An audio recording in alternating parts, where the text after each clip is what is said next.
Hello మామ నమస్తే. మన ఐపీఎల్ 2026 షెడ్యూల్ అయితే వచ్చేసింది. అయితే మనందరం ఇందులో ఎస్ఆర్హెచ్ వర్సెస్ ఆర్సీబీ మ్యాచ్ అయితే ఫస్ట్ మ్యాచ్ అయితే చూడొచ్చు. ఐపీఎల్ సీజన్ అయితే ప్రతి సంవత్సరం నడుస్తూ ఉంటుంది. కానీ మనందరం చూస్తూ ఉంటాం, వదిలేస్తూ ఉంటాం. కానీ ఐపీఎల్స్లో అసలు ఎక్కువ రన్స్ ఎవరు చేశారో అనేది మనకు తెలుసా?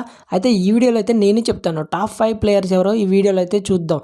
ఐపీఎల్ మొత్తం మీద రన్స్ ఎక్కువ ఎవరు చేశారనేది ఈ వీడియోలో చూద్దాం. అందులో నెంబర్ 5 వచ్చేసి సురేష్ రైనా.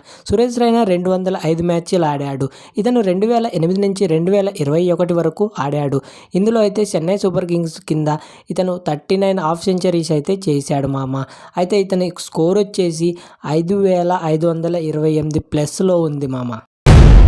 నెంబర్ 4 బ్యాట్స్మెన్ వచ్చేసి డేవిడ్ వార్నర్. ఇతను 184 ఐపీఎల్ మ్యాచెస్ అయితే ఆడాడు.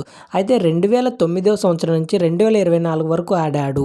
ఇతనైతే 4 సెంచరీస్ 62 హాఫ్ సెంచరీస్ చేశాడు మామ. ఇతని స్కోర్ వచ్చేసి రన్స్ స్కోర్ వచ్చేసి 6565 ప్లస్సే. మన నెంబర్ 3 బ్యాట్స్మెన్ వచ్చేసి శిఖర్ ధావన్. ఇతనైతే 222 మ్యాచెస్ అయితే ఆడాడు. 2008 సంవత్సరం నుంచి 2024 సంవత్సరం మధ్య ఇతను చేసిన స్కోర్ ఏంటంటే 51 హాఫ్ సెంచరీస్ చేశాడు. ఇతను 6700 ప్లస్ స్కోర్ అయితే రన్స్ అయితే చేశాడు. అయితే ఇతనైతే ఎస్ఆర్ఎస్ తరపున చాలా మ్యాచెస్ అయితే ఆడాడు. నెంబర్ 2 బ్యాట్స్మెన్ వచ్చేసి రోహిత్ శర్మ. ఇతనైతే 257 మ్యాచెస్ అయితే ఆడాడు. ఇతనైతే ఎక్కువగా 2008 నుంచి డెబ్యూ చేశాడు. ఇతనైతే 7000 స్కోర్ అయితే చేశాడు మామ. అయితే ఇతను ముంబై ఇండియన్స్కి, డెక్కన్ చార్జర్స్కి ఆడాడు. ఇతను ముంబైకి కెప్టెన్గా 5 ట్రోఫీలు అయితే అందివ్వడం అయితే జరిగింది.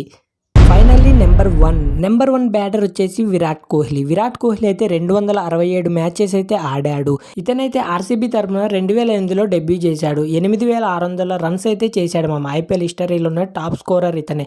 8 సెంచరీస్ కూడా చేశాడు. అలాగే మన వీడియో నచ్చితే వీడియోకి ఒక లైక్ చేసి కామెంట్ చేయండి.